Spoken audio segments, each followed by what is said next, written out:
think about it, dog, I be cheesing. My whole life I've searched for the meaning. My whole life I worked for the greening. My whole life I've been plotting and scheming. All my life, swear I've been dreaming. So say, oh, you should take this tip. Make it out the rain, how you get this drip. Say, oh, you should take this tip. Make it out the rain, how you get this drip. Welcome to another episode of Take This Tip Podcast. I'm your host, Nick. I'm Shaun. And today we have two special guests. We have Miss Jordyn Sommer, the author, entrepreneur, and she just wears so many hats.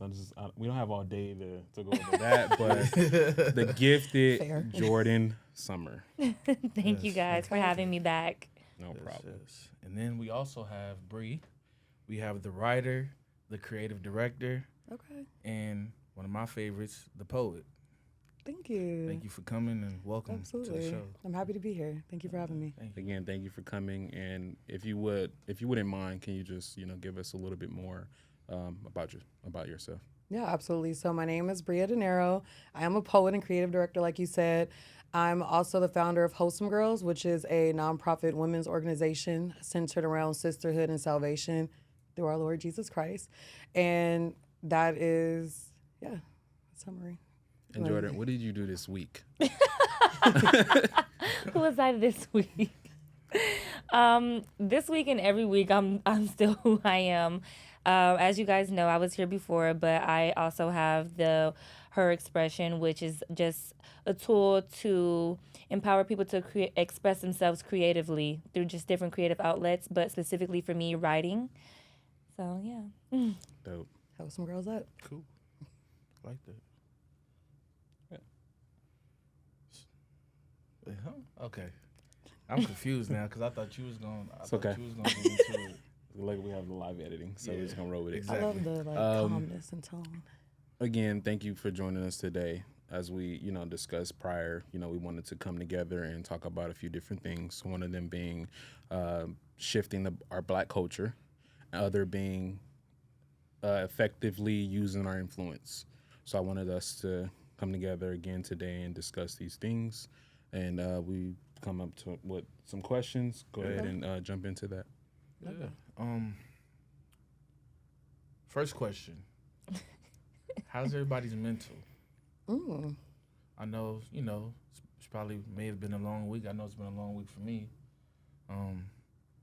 So just kind of wanted to ask, just to kind of see how everybody's doing, Health, mental wellness check-in. check, mental check-in. Yeah. I love that. I feel like that's very important in, the Black community, and we don't get enough of that. Right. For sure. Absolutely. I'll let you ladies go first. Okay. Wellness check. I think I'm doing pretty good. I feel good right now. I feel like I'm in a very interesting season of my life. Mentally, I feel like I'm in the process of having my mind transformed. I'm in the process of unlearning a lot of things and learning new things and figuring out how to implement those into real time and in my day-to-day action. So with that obviously comes challenges. It comes moments where I have to be corrected even when it doesn't feel good. But at the same time, I know that it's all for the good. So I'm just kind of taking it one day at a time right now. But mentally, I feel like I'm being stretched and I'm grateful for it. Agreed. I definitely feel that this is a season where my capacity has to be stretched and expanded. Mentally, though, I feel amazing. I'm coming off or ending a 10-day fast, so I feel empowered and full of discipline and strength, as well as just ready to take on new tasks. I feel before my fast, I feel like there were a lot of different thoughts that was running rampant in my mind, which was preventing me from really honing in on complete focus in this next season.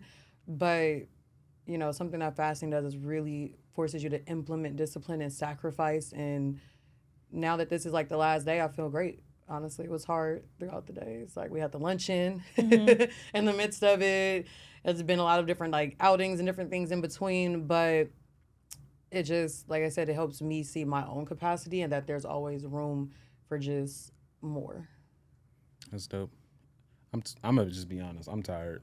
Oh, that's fair. I'm also tired. Yeah. You're sleepy around here for sure. Yeah, for sure. It's it's been a long week. It's been a long month. It's been a long year. But and through it all, I'm grateful.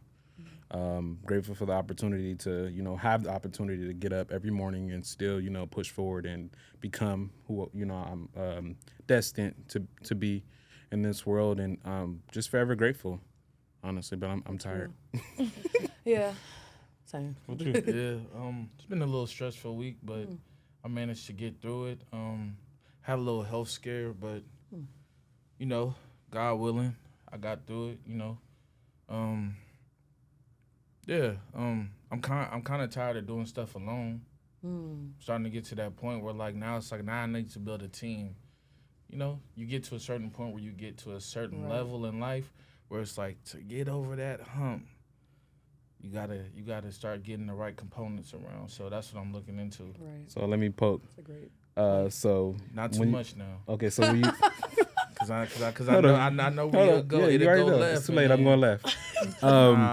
So when you say building a team, and you're tired of doing it by yourself, alone, we're talking about a significant other. I'm talking. What are we talking about? I'm talking about my brand, my LLC. I have a brand called Champ Life Clothing. I've had it for years. Last year I got it. I signed a deal to get it into a store, so it's in a store right now. Awesome. Congrats. Congratulations. Thank you. Appreciate Yeah. it. Yeah. But now it's like I need to start expanding. Right. And it's like I can't. I'm creating all this stuff, but I need a team to come together because I also make everything myself. From the ground up. I have my own press machine. I do my own digital designing and everything. So it's like now I need people to be like, hey, can you help me with this a little bit, with that, and I'll pay you and this and that, and man, it'd be long nights. Right. On top of that, school. I'm in school for nursing, so it's a lot. It's a lot on my plate, but everything is God willing though. I don't never put nothing, past God, because God only gives you what you can handle. Right. So yeah. He'll give you that team. Again, I'm excited to be here in you guys' presence. I appreciate and respect each and every one of you. And I really thought that the people that are here today can offer great advice and perspective in regards to the topic, shifting Black culture. So initially when I thought about shifting the Black culture, I'm like, oh man, it's a lot of layers to it. Right. So I was like, where do I start?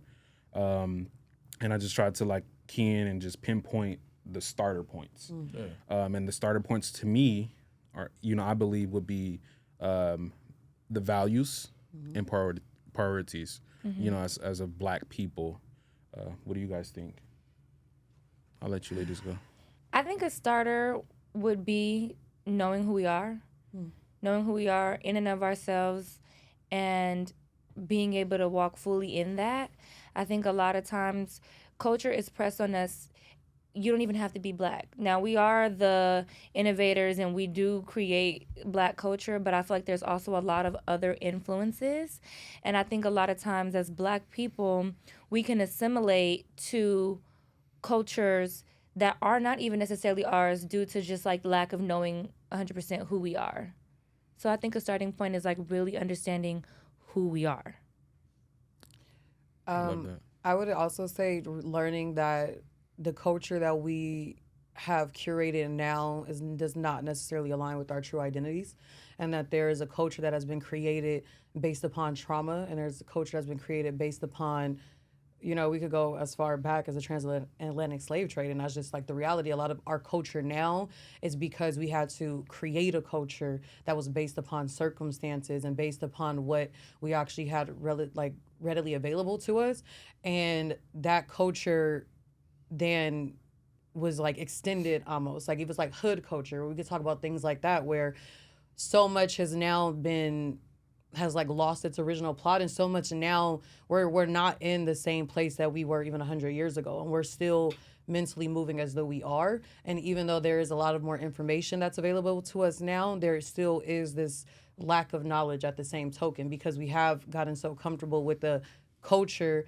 that we are forcing as our identity, but there's a lot that we need to unlearn and unpack, and actually what is the reality of who we are. Like you said, who are we really? And until we do actually know who we are and how much power we actually have, especially in influencing American culture and world culture, then we can move in that. But I think even with the digital age and everything moving so fast now, we're losing a lot of recipes, like reading. And because we're not doing something as simple as reading and going back to like the original Black authors in like the Jim Crow era, there's so much that we're missing, essentially. We're blowing up in the tech world and streaming world, but we're also not really mentally evolving. There's a part of us that's stuck, or even I feel like in some points going backwards because we just don't really know. So I think the culture today, we need to also realize that culture doesn't mean you have to stay. Like, it doesn't have to say this just because it is the current culture. We can just shift everything entirely, and we have the power to do so. So what are the necessary steps to get back on track, or, Well, my truthful opinion, God is number one. I think that because we're losing God being our foundation, just in general, we're losing a lot of values, like you said, and we're losing fruits of the spirit. So we're, again, creating, there's a contrast versus culture versus Christ culture. And of course, obviously people have different beliefs, but I believe that if we centered it around what is Christ's actual culture, what are the fruits of the spirit, if we actually like follow what does it mean to be a chosen one, and how should we actually be carrying ourselves, what does it mean to actually live righteous, that to me, that alone would start renewing and changing our minds, and we will see things in a newer light. Like, actually certain environments I don't want to be in, certain things that I grew up in, now when I look at it, I'm like, I don't want to claim that as my culture anymore. I don't have to act that way because that's where I come from. I don't have to actually be a product of my environment. I don't have to be the trauma that I went through. I don't have to be a stereotype that I went through. I don't have to own this identity that was created to destroy me anyway. So also I would say school. I think I'm really big on education, and I think reading is something that people need to do, not just like listening to audiobooks. You need to physically be reading. It's a complete difference in your actual cognitive and response. So,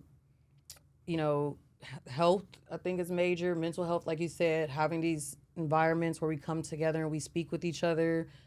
Fitness. It's so much that we can like do right now. Yeah, literally. That would really just start shifting things. Yeah, I have another question for you. I want you to answer on this take. I would say togetherness.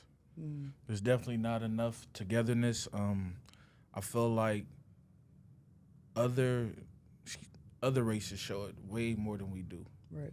Unity. As far as like coming to a table and actually like, hey, what are you great at? What are you great at? How can we put this together and make it something? I feel like everybody wants to make their own table and not even realizing that God is just making you a piece to the puzzle. Right. Yeah. And people don't even understand that or realize that because our culture is so selfish within each other that we just divide and try to conquer when it's like, if you just knew that 1 + 1 = 2 or 2 + 2 = 4, then, pick up a book and read it, you will understand that, like, 48 Laws of Power can actually help you, become something great. You don't have to use it, as some people would say, for the negative side of life. To manipulate. It's to manipulate, because it's not that. Because me reading that book helped me get the deal for my brand. So, like, I'm just Like a a testimony of it, rich. So Yeah. that's really much how I feel about it. I agree. Togetherness is very much missing. This question is for the both of you. Finish the sentence for me. So, in order, excuse me, to shift our culture, most Black women should. Okay. Woo. You want to go first? I need a second to Everybody, ponder. I'm like, I'm not always an instant responsive. I need to think about that too. Can you repeat that sentence? To shift. Okay. She's like, Run 5 more that seconds. back. Okay. In order to shift our Black got it. culture, most Black women should. Just finish the sentence for me. Stop trying to compete with Black men. And stop trying to be Black men. That's a really great answer. I like that a lot. To give you time, can you elaborate on it? Man. So, like you said, togetherness.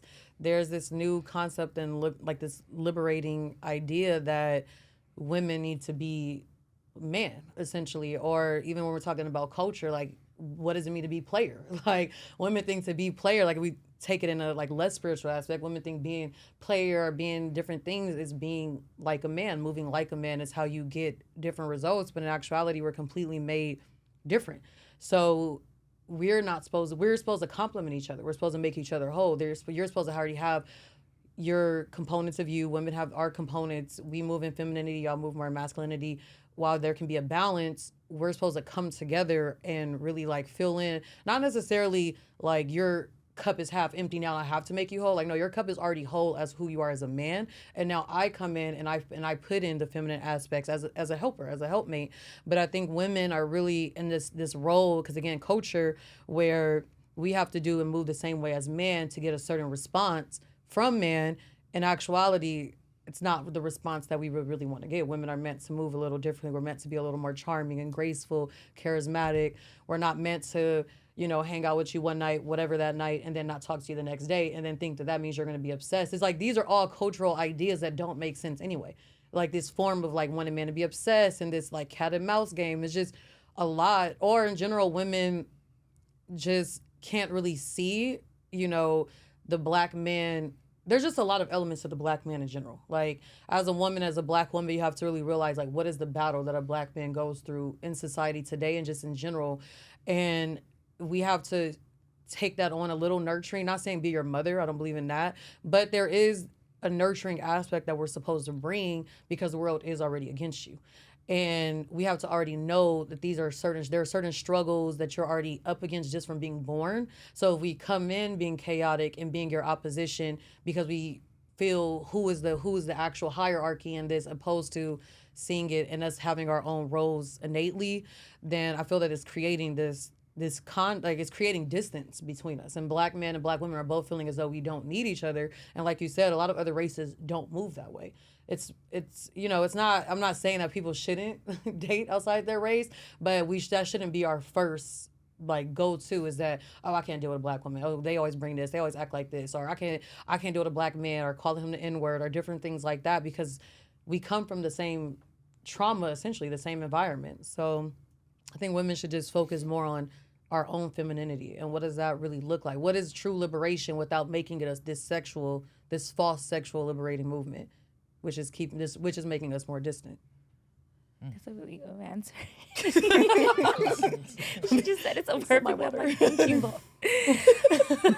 Please. Man, I mean, she said it. Like, that's really what it is. I wouldn't honestly say anything any different. If I was to answer the question, I would say the same thing in regards to like assuming our position, being able to understand that we are servants and leaders, being servant leaders. In order to lead doesn't mean that we have to be in control or the head, but we can be the neck and understand that we can steer and shift culture, but that first takes us understanding like our role and walking fully in that. Right. Our own power. So then what is something that you both would say is a key component for a man as far as like his role?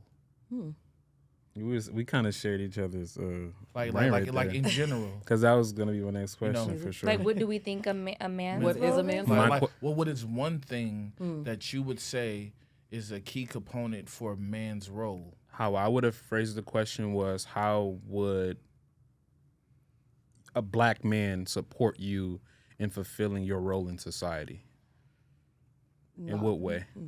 I mean, first things first, he has to be submitted to God. Like, that's the start and end of it.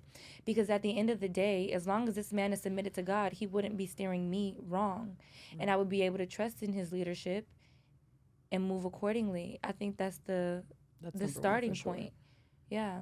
And I would say not being in competition, not being jealous of me, because I've actually experienced that a good amount of times. I have too, for sure. And it becomes almost catty, like as if you're like a homegirl. Like, why a man should be grounded in who he is and what he brings to the table. And it doesn't mean that a man, even in being the lead, doesn't mean that he's going to be like maybe the face of the public, or it doesn't mean that maybe maybe her career might just appear a little more successful. It's just we can live different lives, but it doesn't mean that the man should be jealous. And I feel like sometimes that's a thin line. Sometimes the man, when they're not really confident, like you said, they're not really submitted to God, therefore, where's your confidence even coming from?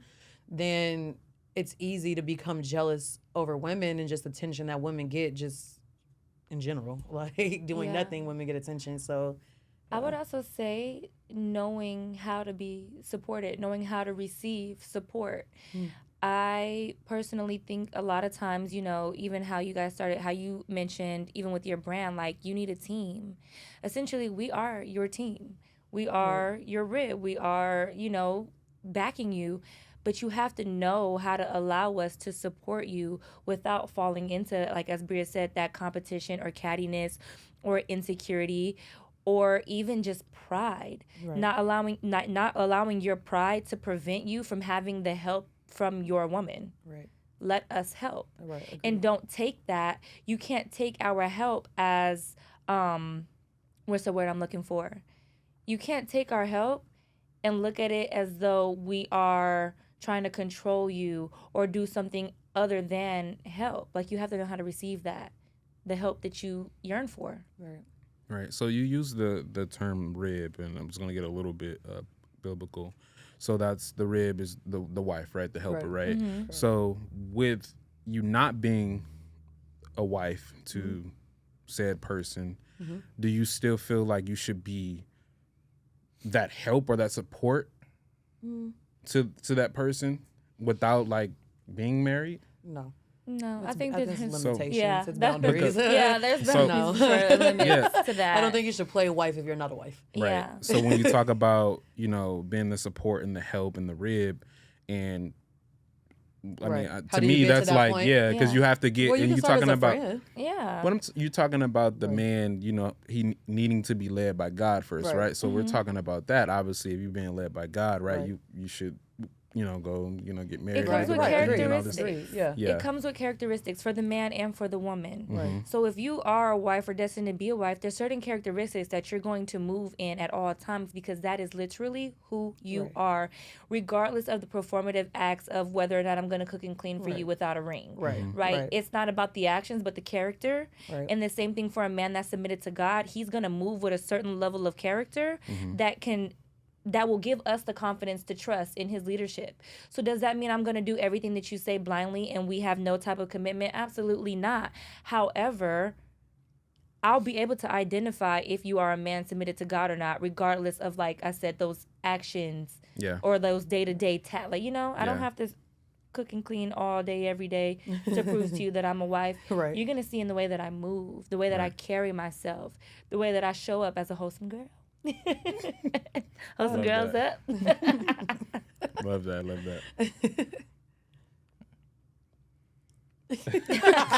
Not because I love the answers. It's just more insight, you know, because as men, you know, men are now doing everything pretty much on their own now because some men like the enjoyment of being single because of how society is showing us. Like, it's showing us hey, the wife that you want, you know, she's out there, but you got to go through pins and needles, you know, to get her. Not even to get her, because you can like for me, for example, I'm gonna use myself. I walk with God day in and day out. Rather, if I do something wrong or right, I'm still with Him because I'm still learning, right? But at the same time, a woman will say that she can identify it, but then do a complete 360 once you start to get to know her. You be like, I mean, you didn't tell me that you was like this. You showed me you was like this. So now it's like, do I back up or do I, as a man, because I'm actually interested in you, try to help you, like how you said, like give the help that I may feel like we both need to transition into something better. You know, because I would want that reciprocated as well. Because like you said, sometimes it's things that men can see that women may not see, and vice versa, you know? You know? And it's okay to take, you know, criticism as a man. You know, I don't have a problem with that, you know, as long as it... There are a lot of men, I'm speaking as a man, that don't know how to take criticism. Yeah, but as long as it comes from a genuine place, I'm all for it. But if it's used in like the wrong way, then it's like, I'm not gonna say I'm not going to take heed to it, but I'm gonna sit back and process it. Yeah. And then I'm gonna be like, okay, let's put it to the test in my own way. And I'm not gonna tell you because you expect for me to come correct, regardless of how you come. You know what I mean? It's just in a man and woman's nature, you know. And that's what I love about it. And then to piggyback on what you said, how you say that, you know, we need to, as men, try and stay in, you know, we don't have to go outside of our race to find love, right? Right. Sometimes that's a little hard. That's a little hard because, like how you said, some women are so masculine that they want to be both, and they don't know how to turn off the switch when they actually meet a man who is actually that side that you need to be there for them. Right. You know, Right. it's really a man. Can I speak on that? Yeah. Go ahead. I feel like with all trauma and most things, it starts at home. Right. So when you look at that, you know, that situation where you're talking about the woman being like aggressive or, you know, or just like dominant, right?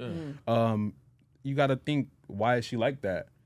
Maybe dad wasn't at home. Right. Maybe she watched her mom be everything, mom and dad, and all these things. So she's just, you know, mimicking what she saw as a kid, you know? Yeah. Most of the time, this is a conversation. It's a conversation, communication. Okay. That fixes a lot. I would say this. This is what I want to say. You have to also be patient, right? Because the same way you guys, men, black men, want us to understand their trauma, the things that they've been through, like you said, you guys come out the womb with a certain level of warfare. And we have to be understanding and patient and allow you guys to kind of work through that. But what you guys also have to understand is that we come from the same trauma that you guys come from. The same way that you guys are constantly under a certain level of scrutiny from birth, these are our sons. Nobody understands y'all pain more than we do because we have literally birthed y'all and watched y'all be beaten and bruised and all of the things, right? And so I feel like a lot of times in this culture, we always want the other party to change first, act first, assimilate first. Okay, we want you to lead, you want us to be more feminine, but we both have traumas that are preventing each other from doing that. And we're like, well, I'll be more feminine when he does this, that, and the third. And for y'all, it'll be like, well, if she not like that, that's too much to deal with. I'm going to just go over here. Again, unity. We have to have enough patience to work together to kind of get past some of these traumas. But then you also still have to be discerning at the same time and understand like what's worth fighting for, what's not, what's in alignment and what's not. Do you guys have shared core values at the end of the day? Are your values in alignment with that other person's needs? Because if not, you're going to constantly be begging for that person to show up and meet your needs. And if they don't value the things that you need, it'll always be a battle. Whereas if you meet somebody and you have certain needs and they already value those things, for example, if I know that I need quality time and really good communication, then I need to be with somebody that values quality time and communication, because then I'll never have to beg for those things. And since we have shared values, when these hiccups come and these things that might want to push us to another race or to another man or whatever the case may be, we already have such a foundational like level of agreement that we'll be more willing to push through those things. But a lot of times our pickers be off. You'll go for a woman that's completely out. Pause. Say it again. Let's speed past that. A lot of times our pickers be off. You say you want, okay, you try to go for a black woman, right, instead of a woman of another race, but you pick her or you select this woman based off a certain criteria that is completely far-fetched from what you actually need in a woman. Aesthetics. And then you get upset when she doesn't show up the way you want her to.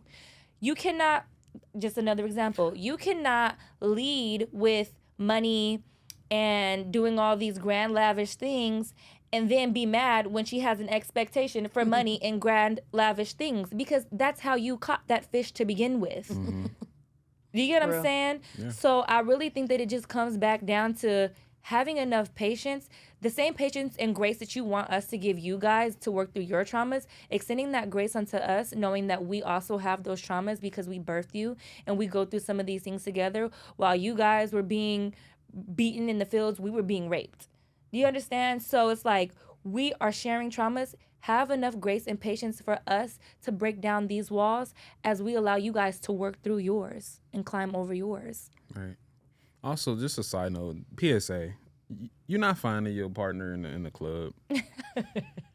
How some girls are. That's you not. You know what I'm saying? Like you're not finding your wife, your Mrs. Right in the club. Right. You know, go somewhere else. Look somewhere else. You met your wife in the strip club and mad that she wants some money. What? You know what I'm saying? You call a woman transactional. Where did you meet her? The place where you have to purchase. Like, let's be real. I was gonna say briefly. I think another shift in culture while we're talking about this is some of this also. There needs to be a time period where people have to be real with themselves and recognize I'm not at a place to date. So while we're talking about these different traumas, that's a great time when you start to come to that realization that, you know, there is like PTSD there, that dating might not be the best for you right now. It might not need, you might not need to be with anyone, and that's okay. But there has to be a certain level of comfort also that you have with yourself, which I think a lot of people run from. There's this idea that, okay, I'm over him, so I got to get up under him. I'm over her because I'm with her. The only way that you can get over one person is by being with someone else. Where no, sometimes you have to have seasons by yourself. Sometimes it's literally no one but you and God.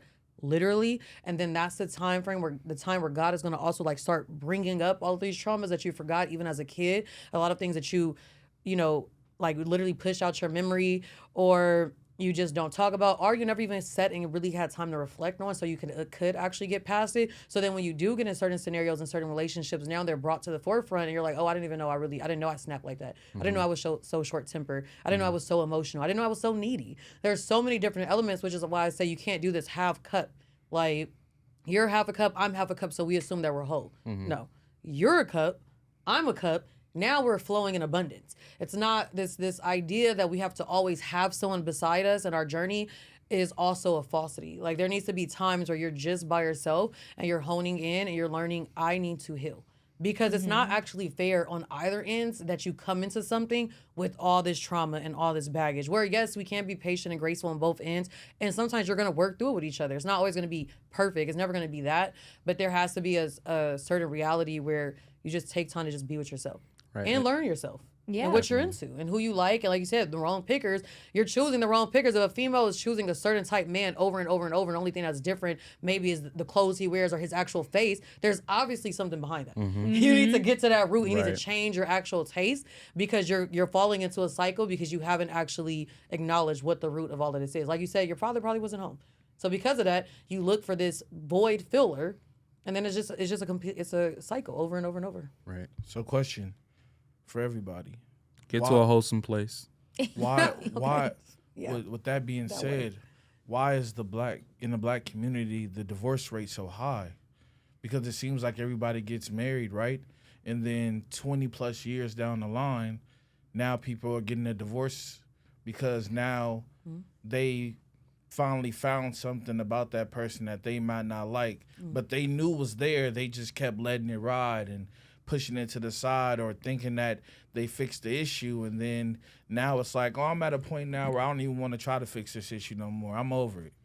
You know why? Because for me, my grandparents were married until death did them part. So that's who I learned my cadence from. Right. That's what I saw. That's how I was raised.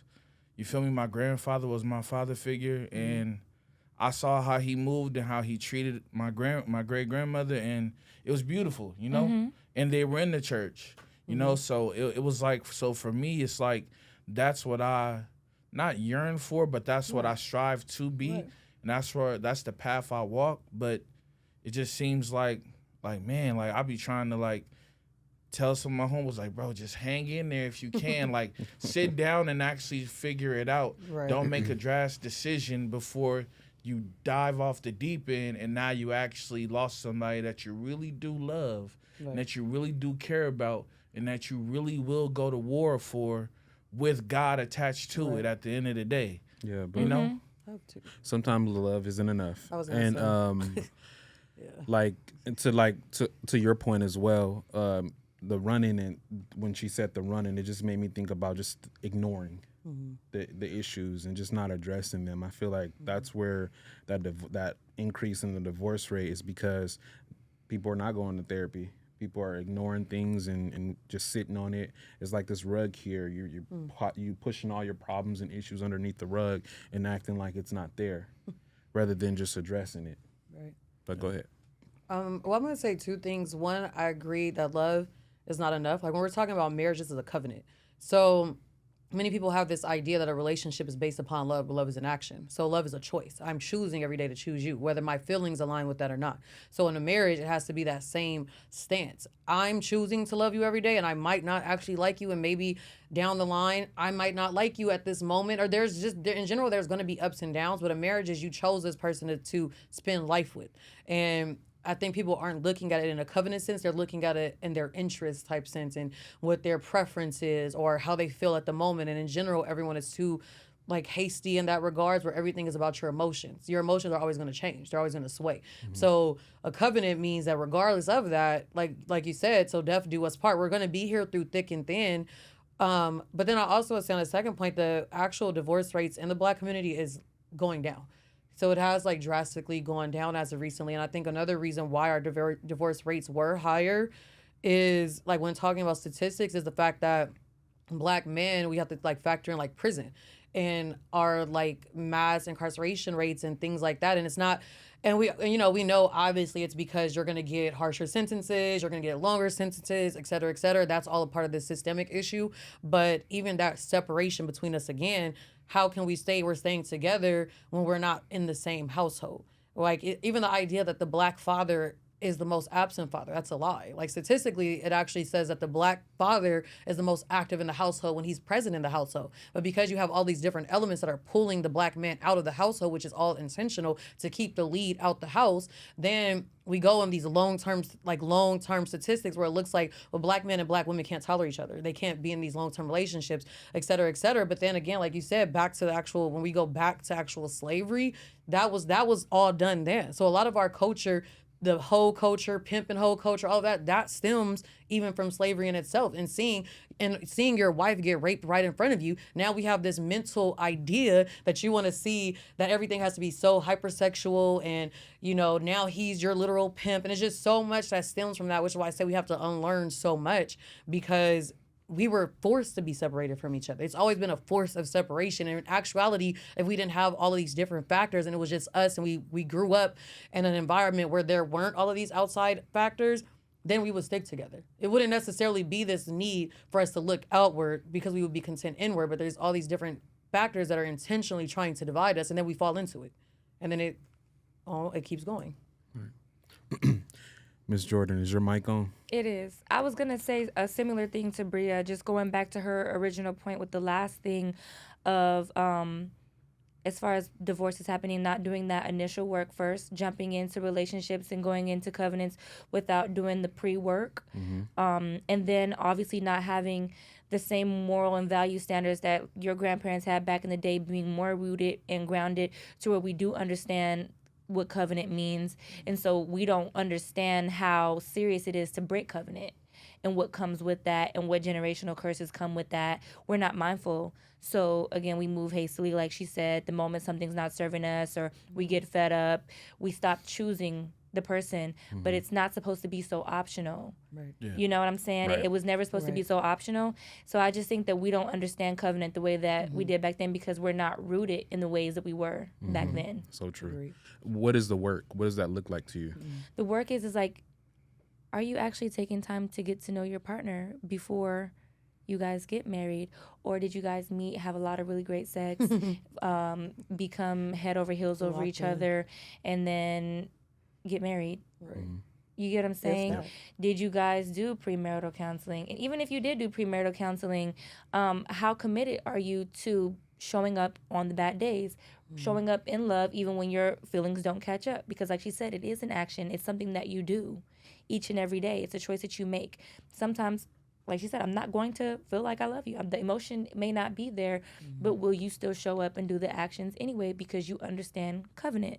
Right. If you don't, You're going to leave every time. This isn't serving me anymore.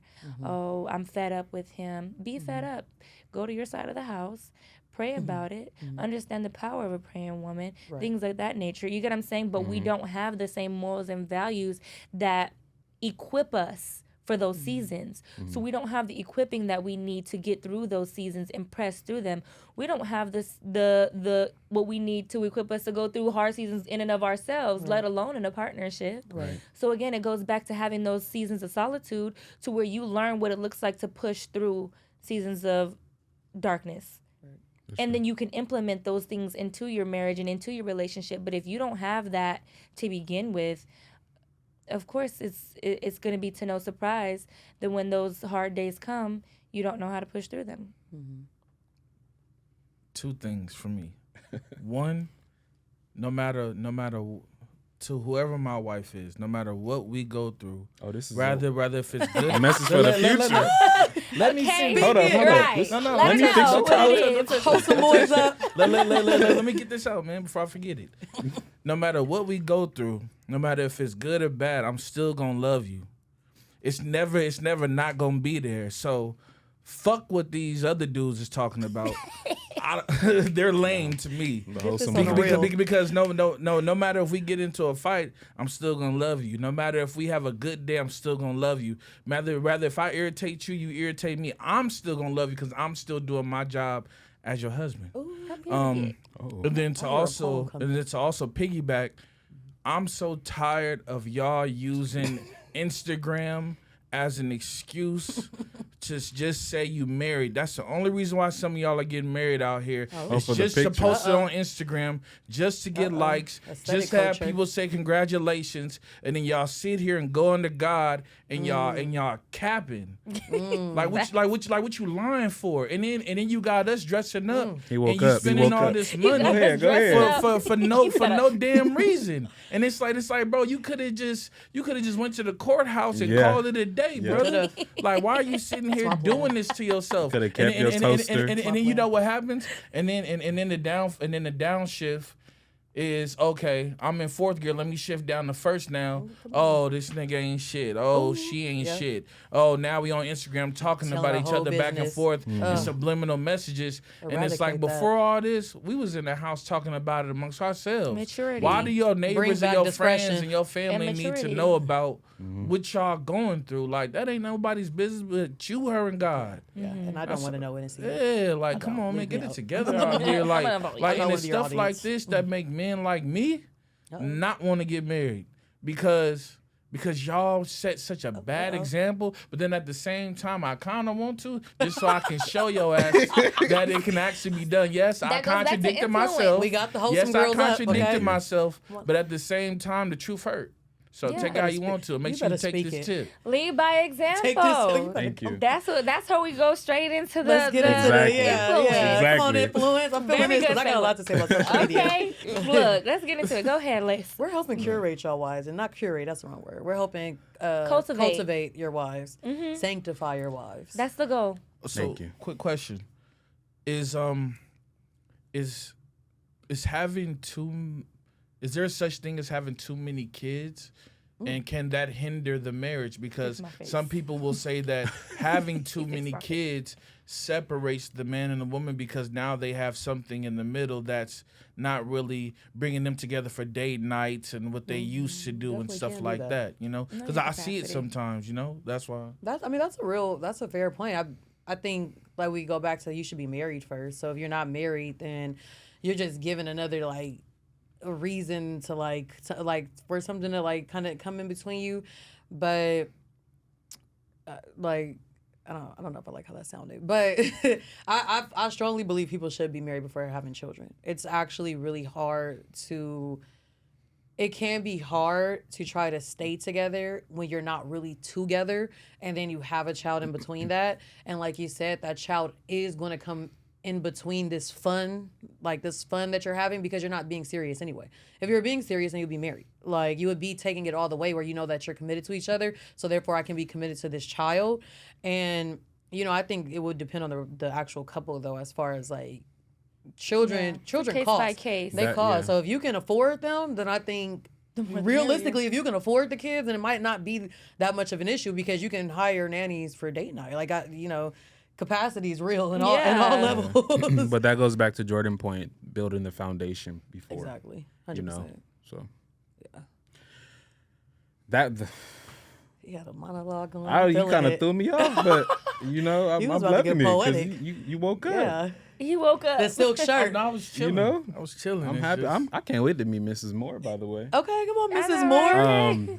Yeah, so we're going to speak don't that. Too much government out there. What's wrong with that? We're going to speak that, Mrs. Moore. More is like abundance. Yeah. It's like more already life, implying. But with that being said, though, again, I respect everyone here, and I thank you for sharing your perspective, but how can we effectively use our influence to better our community, this generation, and so on and so forth? I'm starting with the man in the mirror. Oh, Jordyn can sing too a little bit. You can add that to her That's resume. actually my favorite song by one of my favorites on Michael Jackson, just so we're clear. She's Look an at her author. knowing. She's an entrepreneur. She Better can go on. sing. She loves to that's- sing. I have to hear I it. do. I have to hear it frequently. Yes, I do. Not the greatest, but She gonna do it I'm gonna go every time. every time. As soon as the opportunity comes up, I will. But yeah, I think it starts with you. I think it starts with how you show up in the world and how you carry yourself and how you represent.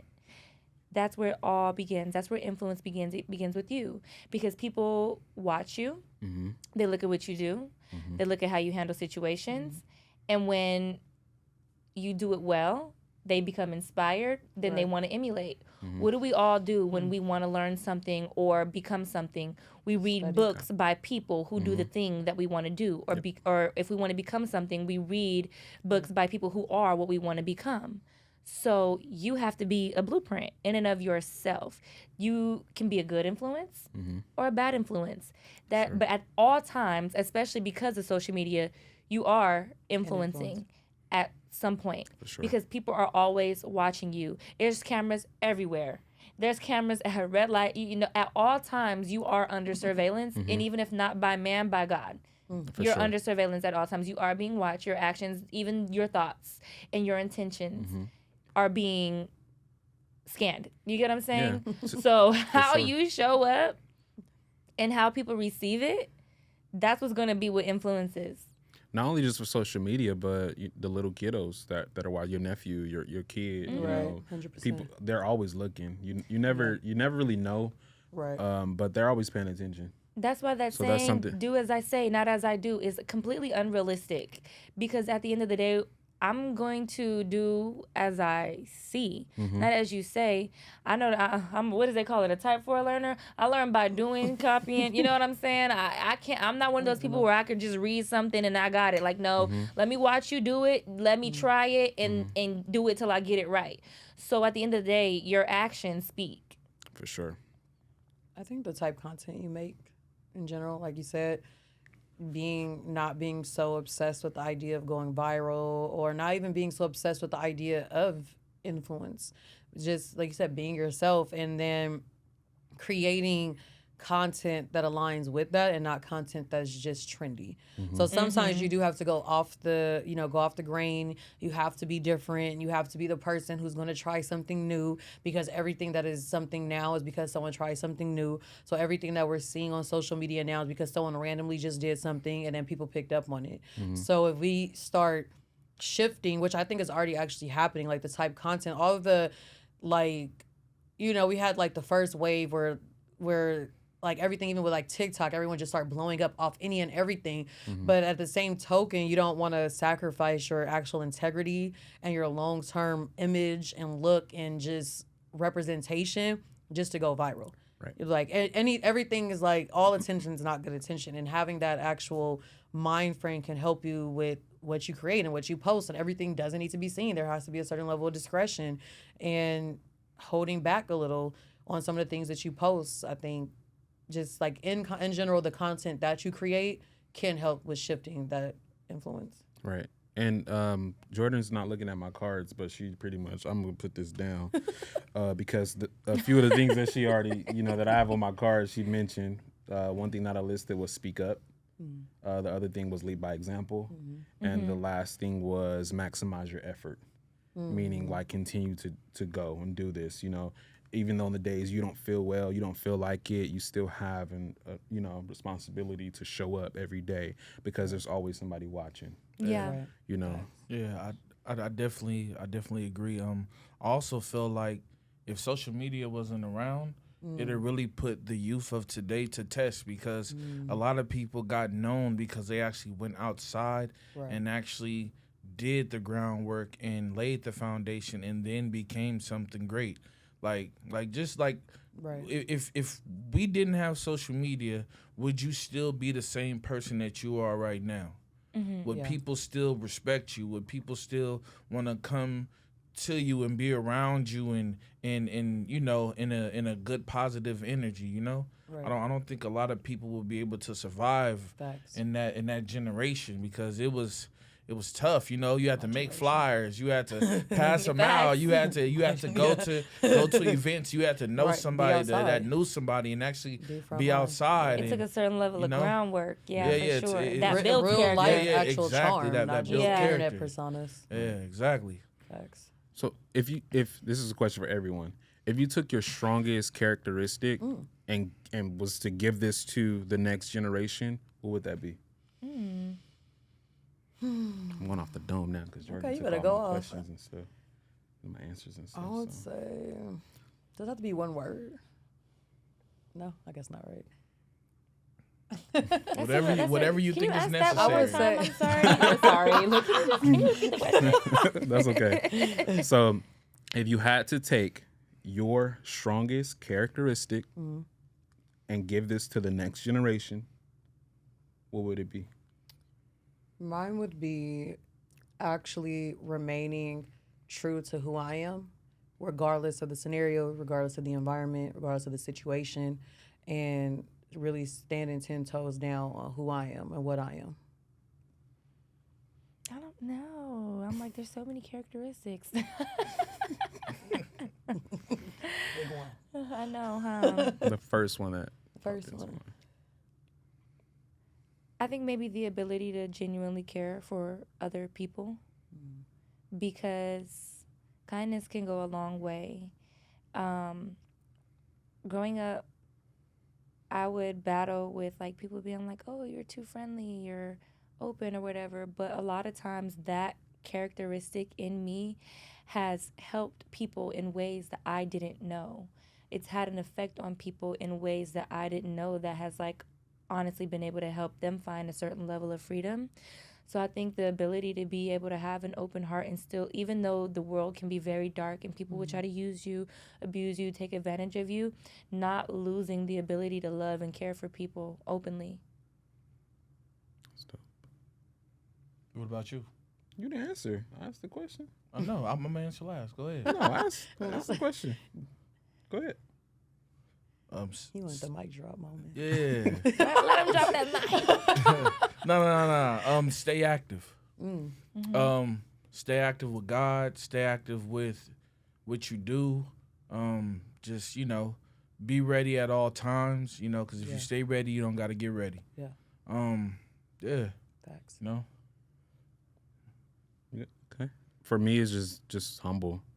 That's a lost thing. I feel like people don't talk about that anymore. I feel like being humble has gotten me where I'm at today. Honestly, just being humble in every situation. And being humble doesn't mean like you're being weak or you're letting somebody take advantage of you. Because I'll pop off when I need to pop off. But but let's just as I say, just keep it sexy. Okay. Keep it P. Yeah. I like that. Keep it sexy. Yeah.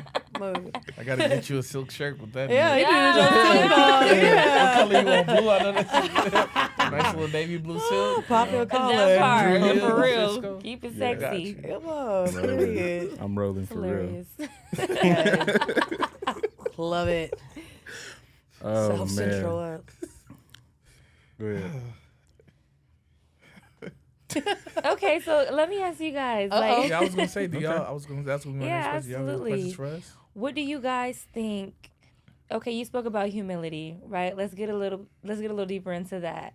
What do you think are ways to remain humble especially in a society where everyone's craving some level of fame? How do we remain humble? How do we stay grounded? And how do you stay grounded?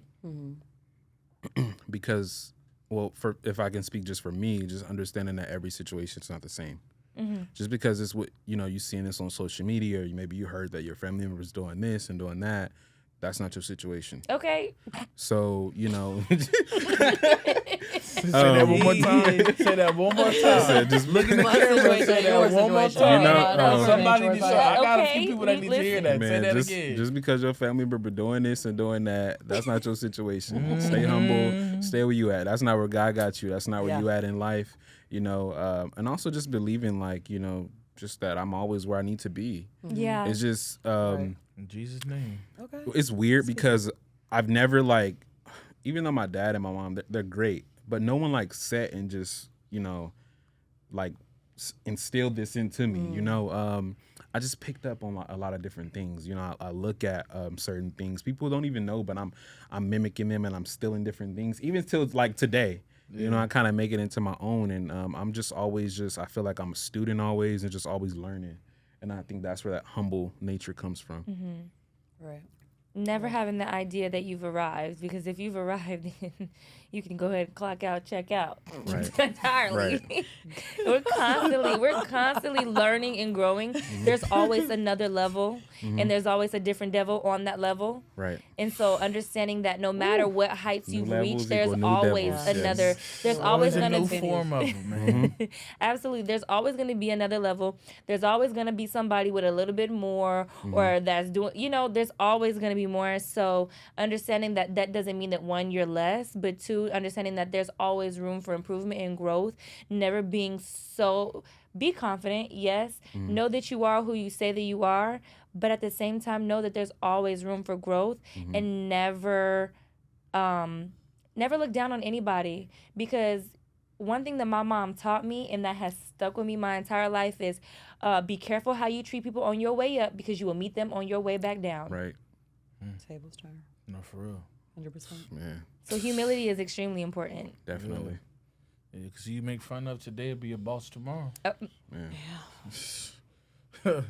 I've seen it many a times. I remember being at a restaurant, seeing this guy. He was a waiter, like a server, and then years later, he's part manager of a restaurant. Things like people do progress and upgrade. You never know who somebody is, who they're going to be, or who they're called to be. What season you meet somebody in doesn't mean that that's the season that they'll always remain in. So it is important that you treat everybody across the board with respect, with kindness, with love, because you never know who somebody's going to be. And even if they don't become anything that you may deem as lavish or great, does that mean that they deserve lesser treatment? Right. That shouldn't be the case, because we're all still humans at the end of the day. We're all God's children. You never know what type of covering somebody has. So be very mindful of how you talk to people, treat them, because you just never know who you're dealing with, regardless of the outward aesthetic of success or status. Right. Yeah, just real quick. Just because you see God passing out gifts and you may not get yours when everybody else gets yours does not mean that God is not wrapping yours and is ready to give it to you, when it's time for you to have your gift, People don't realize that. People don't know how to stay in line and wait their turn, Wait till you get to the front of the line. It's okay. Yeah. But as you in line, craft whatever it is that you crafting so that when you get to the line, you ready for whatever is in front of you, Right. And that with Jordyn, to touch back on what Jordyn was saying too, that goes back to morals and just characteristics, sure. What type of character you are, and also to add on to what you were saying too, it wouldn't be as sweet if you got it so easy. Yeah. It's like, you have appreciate to, it. Yeah, you have to develop into the person that you're supposed to be. Process. A lot. Yeah, it's a process. And, I'm the person I am today. Looking at me, and as bougie as some people may think I am, I'm very humble, and I never forgot where I came from. Yeah. And those times were rough. Yeah. Right. So, and just humble, I just keep pushing forward and moving forward, and just, if I can bring anybody with me, I'm going to do that.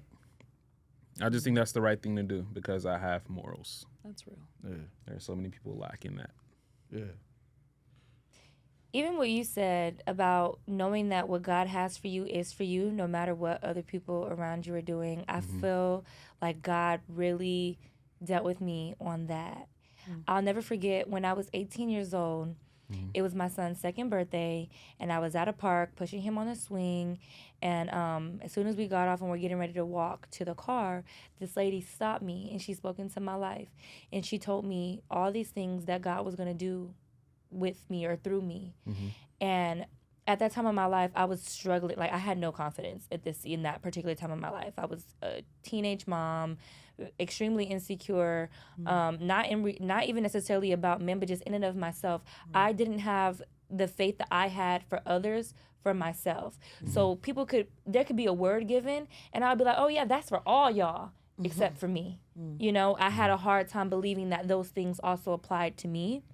But she spoke these things into my life, and I was just like, okay, that sounds amazing. I would actually love that. That would be dope. That sounds like something I'd be into, but not me. Ain't no way. How? Right. How? You know? And here I am all these years later, and although the things that she spoke over my life have not necessarily came to pass 100% yet, within the last 2 years, I'm finally seeing how it could become so. And what that made me realize when I really came into the realization of like, oh, you know what? I remember when she said that to me, I see the trajectory of my life now, and I could see this actually happening.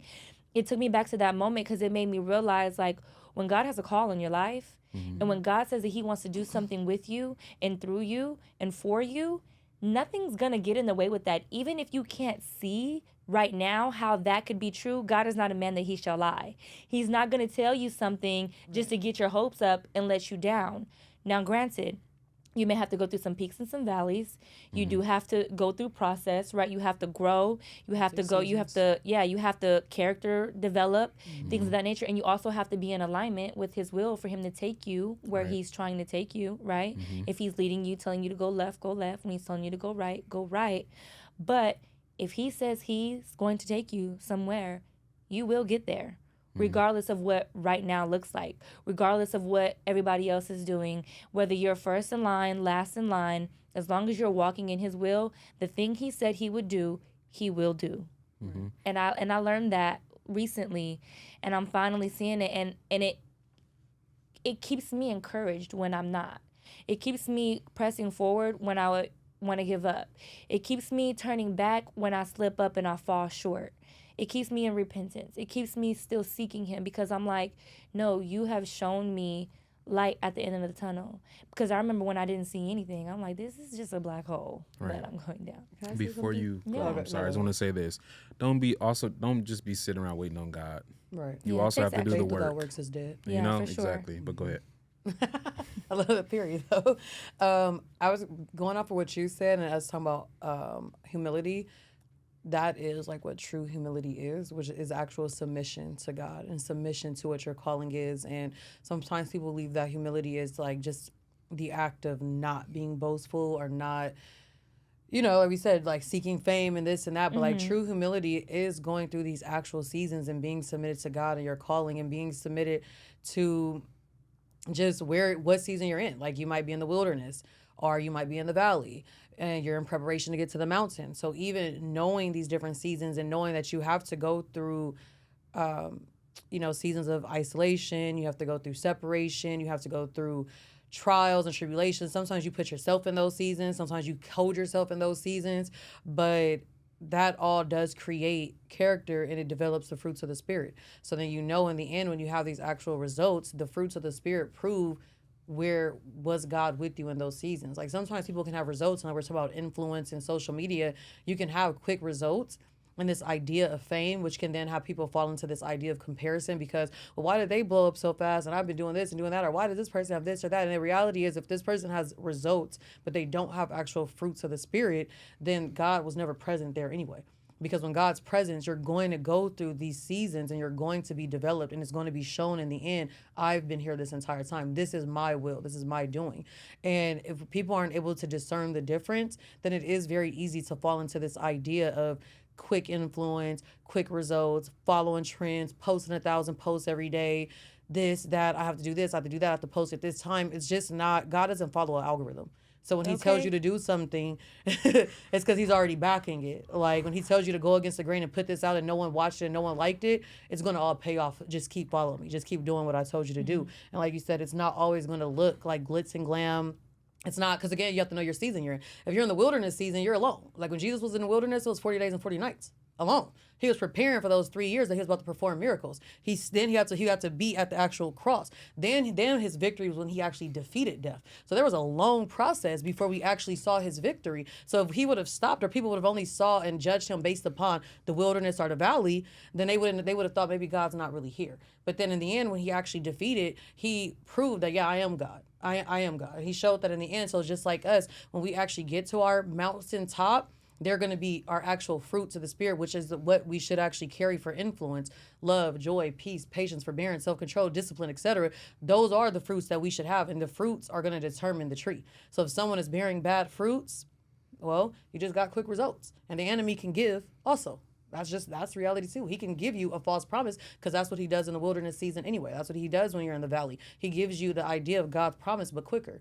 But God has a process. You have to go through that process. And if he tells you to continue to just do this and see this out and you don't see any results yet, there will be. And people will see your track record of how long that you've been trying and you've been going after things. Bria, you actually sent me a post earlier, and it was talking about blessings. Can you talk to us a little bit about that? Because I really like that video, and I feel like it kind of fits the current theme that we're talking about. The idea that people can receive things and it can look. So I think in general there's this misconception that because people have things that means that God is backing it. Or there's this misconception that, that Yo, you're preaching. Yes. I was about to say, come on, come on, first lady of the church. We see if we base life, and like I said, we base results off just because you have certain things, then that means that God's favor is upon you. That's not actually true. And sometimes God's favor upon you looks like you're actually going through hell because he's developing you. So sometimes people can seemingly have all of these things, and they can have this image and this look. They can look blessed. They can appear, because social media is nothing but appearance anyway. We don't really know if we don't really know and interact with them. This is like a TV show. You're just putting out what you want us to see. We don't really know what anyone is doing behind closed doors. You could be friends with them. You don't know what anyone's doing behind closed door. So this whole social media is giving this idea that, okay, well, she has this and she has this life that I want to live. Oh, they're the perfect couple. They're so cute. They're on another trip. They're running from themselves. They're running from reality. So it's like the perspective shift. Like in that season, God will shift your perspective on how you even view things, and which will build up your discernment. So just because someone seemingly is blessed, right? Or they can be under God's grace. So just because they're under God's grace, they haven't really experienced his wrath. So now they might be getting away with certain things, or they might be receiving certain things. However, it's a difference between someone who's really in covenant with God, and not only do blessings come, but also protections come, and which what the post was talking about. When you have God's actual presence, protection, favor, that's a whole different ballgame. Like, it's one thing to just walk, and just say, I believe, I know there's a God. There's an entire different level when you start walking righteously, when you start actually walking the will of God, when he starts telling you this is what you do, and even though you have free will, don't abuse it, follow my path. And when you follow his path, it's not always going to look like, no, it's never really going to look like what anyone else is doing. It's never going to be the popular route. But in that route, you know that you're going to be protected. The enemy can't get to you. You're going to be in God's hand. And that his favor is what's going to now start opening doors, because once you're through the wilderness and once you're through the valley, now it's the mountain. It's inevitable. His process is inevitable. Like you said, if he says something, he's not a man. Time doesn't exist. That's a concept for us to understand our seasons that we're in. Realistically, God moves in Kairos. That doesn't mean I love that. Yeah, so when God tells you something will be done, if he gives you a vision, a dream, or he shows you something, he tells you something, it's done. It is. Like, when Christ was on the cross, he said, it is finished. Mm-hmm. It's done. Hey, so Oh, sorry. Sorry. I was going to say, I wanted to make a point about that too. We talked about how Jesus was in the wilderness for 40 days before getting to the cross. Do you guys believe that he would have been able to accomplish the type of pain and scrutiny that came with being on the cross if he didn't learn how to deny himself in the wilderness for 40 days? He built up that ability to literally undergo, again, like he didn't eat all these things. He had to suffer then through that fast and create that discipline to be able to bear the weight of the cross. And you have to resist temptation. Exactly. Because the enemy presented himself as he always does, as he did with Adam and Eve in the garden. He presents himself and says, I could give you this now.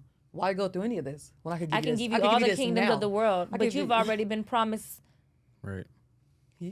So if you don't mind, this is a question for you. If you don't mind, I'm sure you've haven't always had it like all figured out or maybe been so spiritual. Can you, if you don't mind, describing a time where you were in a season that God was dealing with you? Well, I don't think I even have it all figured out. I think, all of it is always an ongoing. There's so many levels to like the spirituality and so many levels to like really understanding the ways and strategies of God and just how to even navigate earth. But, when, like I said, the wilderness is first. So the wilderness is, like you said, Jesus 40 days, 40 nights. That was about to be his like pop out. So he had to go and spend that time with himself. And for me, I had a wilderness. When I first started like really getting deep in this, I had experienced so much trauma my entire life anyway. I had experienced so much loss, chaos, confusion. I always knew God though and always had spiritual gifts. So I always knew like God's my foundation. But again, I was just saying it. It was just like, I know God, but I don't really know God. Like, I just know that he's there and I'll read scripture here and there, whatever. I might go to church, whatever, but I'm still basically doing me. So it got to a point where I started like living out the book of Job, where I started losing everything. Because it will get to a point, like you said, God's will be done, but at what cost? Because he doesn't always have to show you grace and mercy. There will get to a point where like I have a plan, and if you're not getting there on your own, then it's time that you start taking things start getting taken from you. You start experiencing losses. At what cost is it going to take you to get on my path? Right. So, and how long is it going to take? Because sometimes we could get places sooner if we just submit. So I started getting to a point where I just started losing things. And one day, my best friend, he just passed away in the middle of the day. He just took a nap and didn't wake up. He was young, he was healthy, it just didn't make any sense. And for me, that was when I really like sunk and really hit like depression, because this was like my best friend. He's like my brother to me. So he just didn't wake up one day and I couldn't understand. But there were so many like signals, like the day that he passed. It was so much that it was almost like the Da Vinci Code. Like I started putting pieces of the puzzle together. I started noticing numbers, synchronicities, dates, different things like that had always been following me my entire life. And it was God always trying to get my attention. So then once I actually started picking up on that, I just started seeking him. And at first I wasn't like, I didn't go like head first and like just open the Bible and read, because also if the Holy Spirit is not there, you can't really understand the Bible. It's just a book to you at that point. If you don't have the actual Spirit of God showing you and telling you how this actually applies to your life, and everything under the sun has already been done. Essentially, there's nothing new under the sun. It would just be like, I'm just reading this to know stories. I'm not really recognizing that this is actually the word. This is Jesus himself. So I would just start learning different things. I started learning about quantum physics a lot. I'm not really sure like what drew me to that, and not in a way where it contrasts from God. It actually complemented God, and it backed everything like in a science level of just like really honing in on God and just everything like that. So I just started learning physics, and then I just started having encounters. Like really, that was like I had a radical encounter with God. I started having encounters with angels. I started like dreams. I always was like a prophetic dreamer, but then things started to pass. They started to come, like it started to happen faster and faster, and things just started shifting the more I started submitting. But the more I started submitting, the more warfare came. So the more I actually followed God, the more the devil was actually more angry. So then I started losing more. Or things just started getting revealed also. Sometimes you're really not even losing. God is just showing you that these people have been your ops. Like you have to go through sometimes those seasons also. Like these are not your friends. Yeah. These are quite literally your ops. And this is another reason why you're not at the next level. Because you keep trying to take them with you. They can't go. They're not doing the work. And God won't elevate you to a certain level if you're keeping things connected to you he's not going to just bless someone and put them on his next pedestal just because they're your friend. They got to go.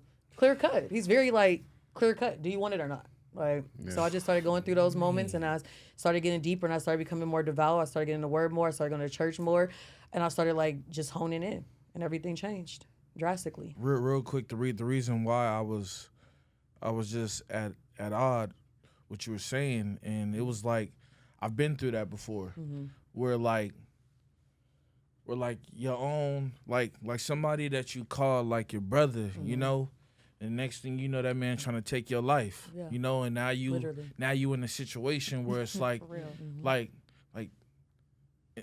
as the situation's going on, it's like, man, I say like, not that I saved your life, but like I was there for you, you know, like when your back was against the wall, I didn't judge you, I didn't do none of this. And like, and the fact that you like set me up and put me in the position where now I gotta, you know, hop out a window and save my life, you know, and still get into like a shootout and all that. It's like, it's crazy, you know, like you go through stuff like that, but then at the same time, it's like, my mother always said, like, no matter what, even though your grandparents not here, they always praying for you. So, and I always had that in the back of my mind, like, no matter what, I'm going to make it out of this because my grandparents is praying for me. No matter if I forget, you know, because I'm not perfect. So sometimes I'll forget to pray in the morning, but pray all night. Right. You know, and that's just what I wanted to, you know, share, you know, and just to share some light, you know, like no matter what you go through, you know, no matter what life throws at you, you can always, you know, as long as you got God, you know, you walk right through it. Yeah. Literally. Been in a lot of scenarios where I would have been dead. Yeah. It's a lot of scenarios that I've been in where it's like, please, where I wouldn't have been alive. I would have been in prison. I would have been in a lot of things where I had this story, the upbringing where I would have ended up the opposite route. I should have ended up the opposite route. I had every odd against me. So many people never would really believe anything that I tell them when I tell them about my past or things I've had to go through or even how I grew up. Most people just don't believe that that's true at all. I'm like, well, that's really like nothing but God himself. Because I wasn't always like this either.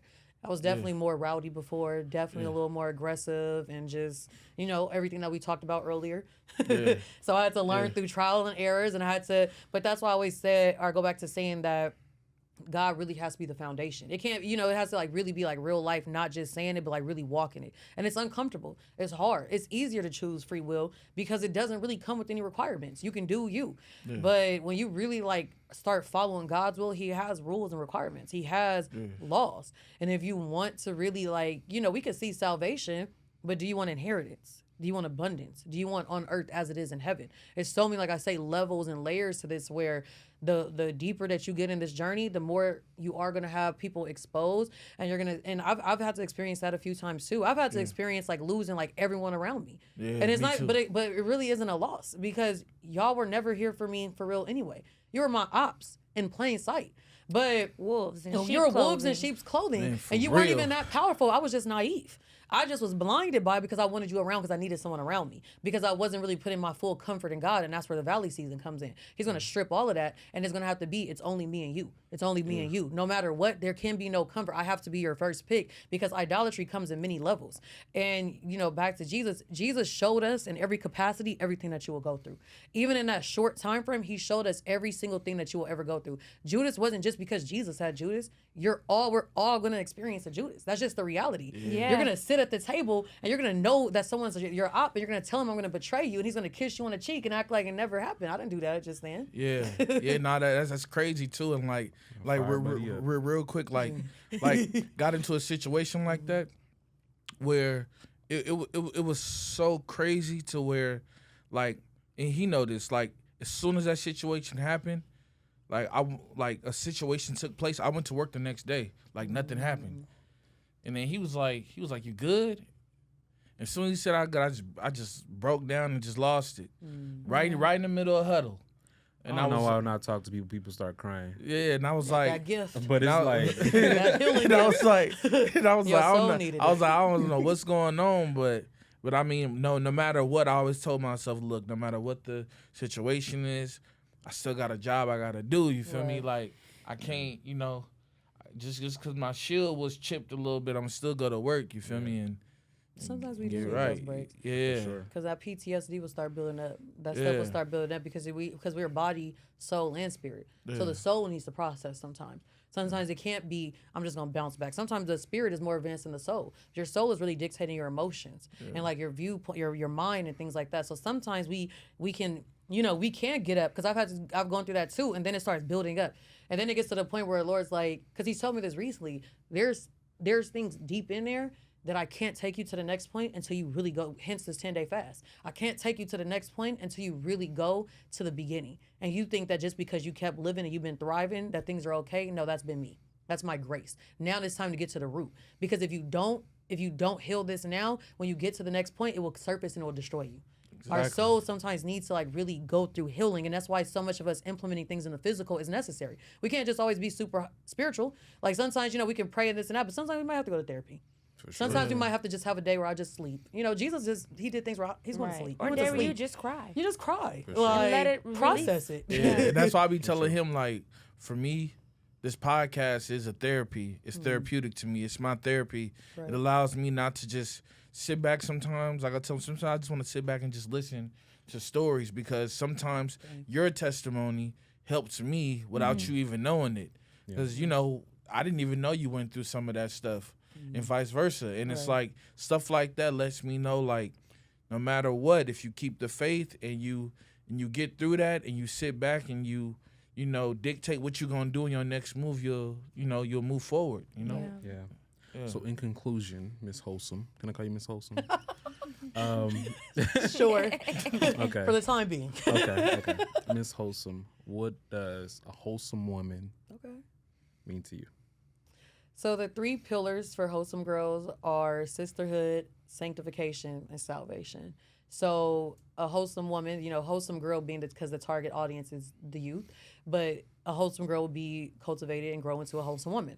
So for me, it would just be someone who embodies the fruits of the Spirit and someone who embodies Proverbs 31. And Proverbs 31 is foreshadowed in other parts of Scripture, like the story of Ruth, the book of Ruth, Esther. So we see Proverbs 31 before we even get to Proverbs. And then Proverbs is also the book of wisdom. So really embodying wisdom and carrying a certain level of grace, poise, charm, but also being strong. And, because sometimes there's an idea that you can't be all of that and strong, but you can. You can be extremely strong. You can be independent. You can be an entrepreneur. There's so much that a woman can do and be. And just look at Jordyn. Look at my girl. You know what I'm saying? This is a wholesome girl. Okay? And God don't play about his daughters. Contrary to many people's beliefs, contrary to what some people say about Christianity, God doesn't play about women at all. He doesn't play about the widow, the single mom, the abandoned children. He does not play about his daughters. Nations are actually titled she, daughter. Like he calls the nations of the world his daughters. And so is wisdom. And wisdom is personified as she. So, yeah, in Proverbs. So for me, that is an actual wholesome girl, finding true liberation through God and through self and not through scapegoats. We can talk all night. We could.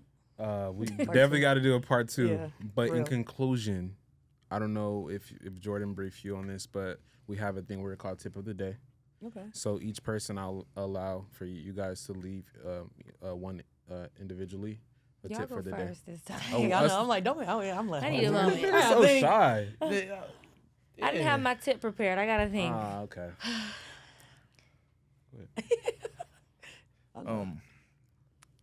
My tip of the day would be to just stay focused, stay active.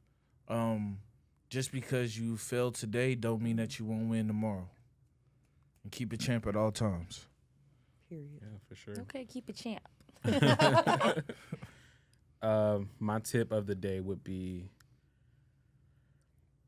just because you're a hard worker and you feel like you have life all figured out, understand that life is always going to happen. There's always going to be changes.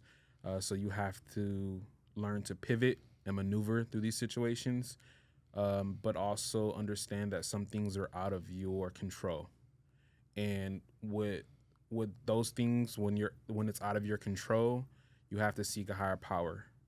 And whether if it's you believe in God or the universe or whatever, understand that I'm just saying, so some people. I'm like, how did we get there? That's what I missed. What I missed? I tried to give What her I missed? What happened? because I knew she was gonna do that. She can't hold stuff like that. I'm in. sorry. I try to respect people's opinions too, but please, I respect. Please I don't gotta fall be into real. this. God made the universe, but I feel I you. gotta we be gotta real. give people their I apologize. Regardless She- of what you believe. Also, the word universe is a That's what she said. trigger People word. try to. So- It's not a trigger. People try to interchange God and the universe. Oh, So- okay. I get what you're saying. I done messed up my whole tip, but anyways. I'm so sorry. Here, say it again. Just say it over. We can edit Run it this. back, round 2. I'm gonna be quiet. Yeah.